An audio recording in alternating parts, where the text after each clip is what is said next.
Voters hit the polls today for the 2024 Georgia primary election. There are several key races we're following. They include races for Fulton County District Attorney, for a Fulton County Superior Court judgeship, a crowded race for an open seat in the 3rd Congressional District, and a contested race in the new 6th Congressional District, which does not have an incumbent. You're looking at video we shot earlier of people waiting to cast their ballots at the First Baptist Church in Decatur.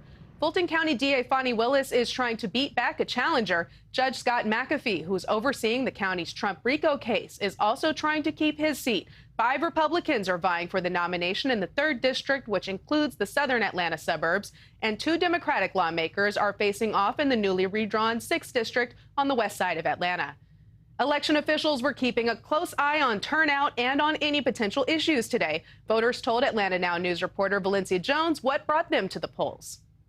It's really important to vote all the time, no matter what the election. That's our duty as a citizen. It's what drew Ted Gulick and others out to the Park Tavern polling location in Fulton County for Georgia's primary election. It's really important to vote to make sure, your voice and your community's voices are heard. As voters made their voices heard at the polls, Secretary of State Brad Raffensperger gave an early update on the election.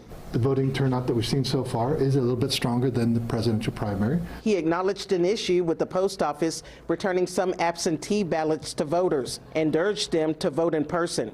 And despite the larger turnout as of Tuesday morning, voters experienced mostly short wait times. Things are running smooth today.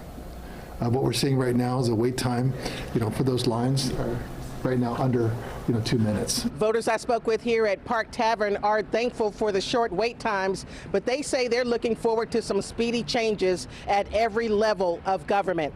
As someone who votes fairly liberally, I wanted to make sure that things like reproductive rights and housing for people who are housing insecure, there's so many issues, important issues that need to be addressed. There were some topics that were up for a vote concerning the Republican Party. Schools should be chosen by the parents, and that is let the money follow the children. Also, let's close our borders. They're watching key judicial and other races, including the Fulton County District Attorney seat. And as they focus on the issues, conspiracy theories about a stolen 2020 election are still a focus 4 years later. No matter how you vote, absentee, early, or election day, we have photo ID for that. That has elevated security, but also, I believe, elevated voters' confidence in the process. We also, with SB 202, the Election Integrity Act of 2021, require on Election Day that all lines are shorter than 1 hour. Democrats have said those are changes that disenfranchise many voters by making it harder to vote. Republicans and elected officials say otherwise. We have a safe, secure, accurate elections here in Georgia. And all eyes will remain on Georgia as we look ahead to the November election. Valencia Jones, Atlanta Now News.